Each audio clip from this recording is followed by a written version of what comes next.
Oh god, okay. I'm trying to be very careful because I broke a nail pulling in this chair earlier. That nail right there, kind of upset about that. Heartbroken, right? Little heartbroken emoji or whatever. And I chipped that nail.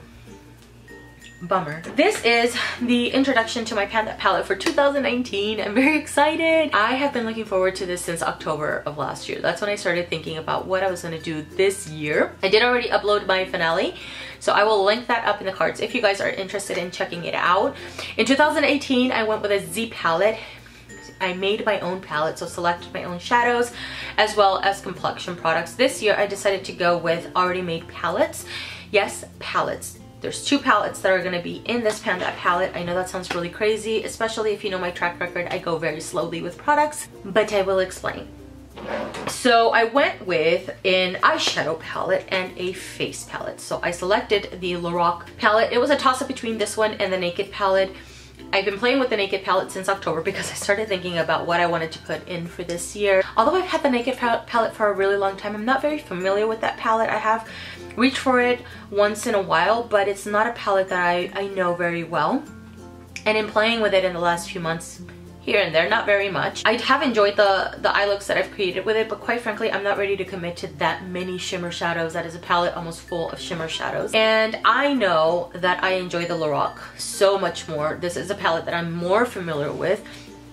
Although it doesn't have a lot of wear and tear, it is a palette that every time that I have reached for it, I have enjoyed every single eye look. So I have these 2 palettes that I'll be working on in this coming year. So the Lorac Pro Palette, and I have the Becca times Chrisy Teigen palette. So let's get into this palette first because there's numerous reasons why I selected it. Like I said, I go through shadow very slowly, and I have heard that a lot of people that have panned this palette mention that you go through it pretty quickly because it's a very powdery formulation. There's not a lot of shadows in here, so I thought that would be probably encouraging to me who goes very slowly with eyeshadows. Although I go slowly, I will see progress a lot faster than I would with any other palette basically. So hoping that will be an encouragement for me. So that's a couple reasons why I selected it. There's not a lot of eyeshadow in here and it's powdery. Number 3, they are all neutral shadows, which I am down with. I love neutral shadows. All of these are matte here at the top and then shimmers if you're not familiar with it, which I'm pretty sure by now a lot of people are. Alright, let's do a close-up of this little palette here. Let's let it focus and then let's tilt it a little bit so you guys can see where the dips are.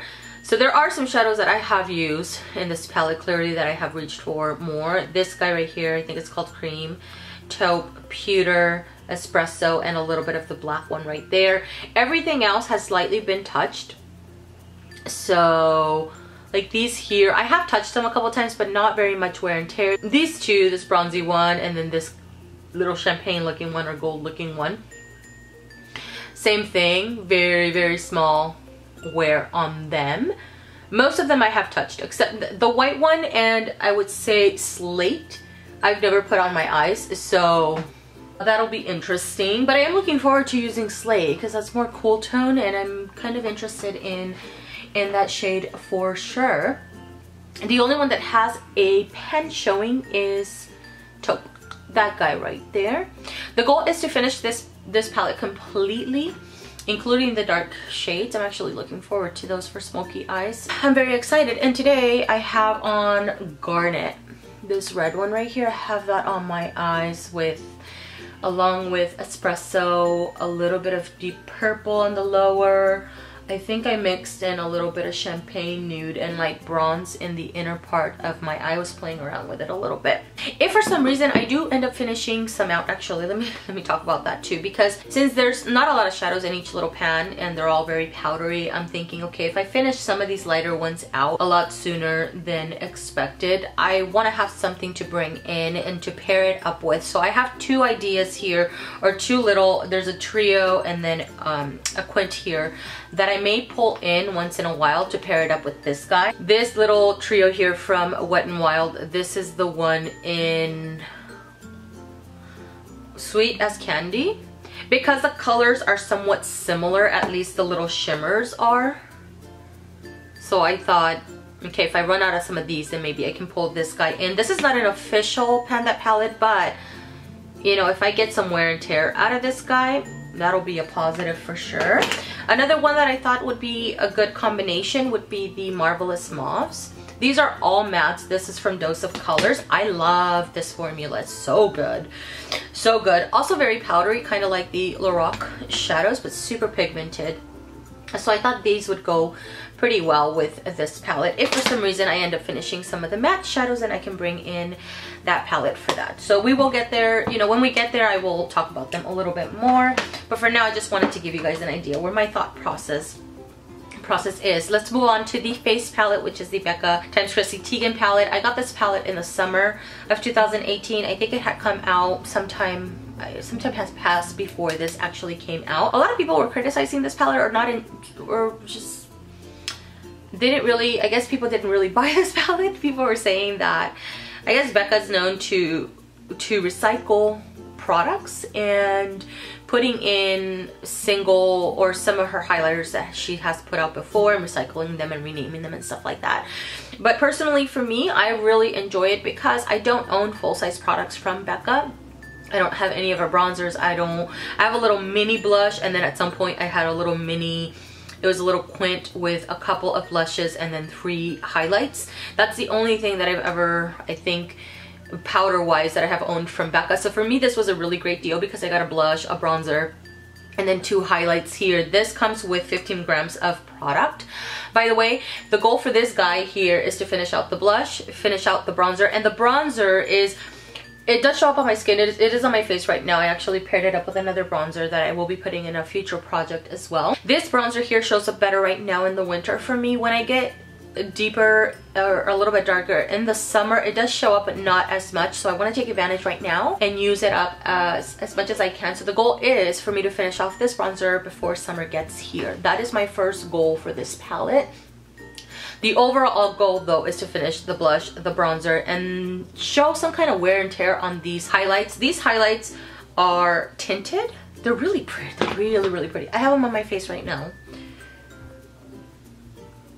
They're really pretty, so I can slightly use it as a blush topper. Although I'm not wearing a blush today, I did bring up the bronzer higher today and then brought down the highlight a little bit lower, and then even put a little bit of the highlight around my face to give the skin a really nice glow. And these blend out nicely. They're not chunky. They don't give, they don't leave like a broken, you know, like texture. Add a lot of texture onto my skin. I add a little bit of these though, so the goal is to wear them down a little bit. I don't expect to finish these highlights because even with a very natural highlight, it takes me a long time for me to finish it out. These are though, or feel quite a bit softer than the Physicians Formula highlight that I was working on last year. The pan that I was working on, these feel a lot softer, so they're a little bit more loose in the pan, so maybe that'll help in me using them up a little bit more. I know this looks like a very warm palette. That's because it is. This is, especially the blush for me, would be something that I would reach for more in the spring and summer. I do plan on wearing it during the winter months as well. Again, I have some items that I'm putting into my year-long project that I'm going to be using in conjunction with That palette, so I don't get too bored or too sick of some products. So that is everything, guys. Thank you so much for watching. I'm very excited for this year. I'm really looking forward to it, and I'm actually thinking, dude, I can actually do some damage here. You know, complexion products always, you know, I love complexion products, so I can go through them. But eyeshadows, I'm actually really excited about this because I think I have a chance to win. It's either me or the palette, you know what I mean? Like, so it's not gonna be the palette for sure, or it's not gonna be me. It's gonna be the palette that's gonna go for sure. So I'm very excited about that. If you guys are doing a That palette, let me know down below. What palettes are you guys picking out this year, man? I'm so excited. I've already started watching everybody's videos. I'm really excited for the journey ahead with all of us, because it is a journey to pan a palette. Just in general, it's just an experience in it of itself. Thank you guys so much for watching. Best of luck to all of you who are doing That palette this year, and I will see you guys in the next one. Bye.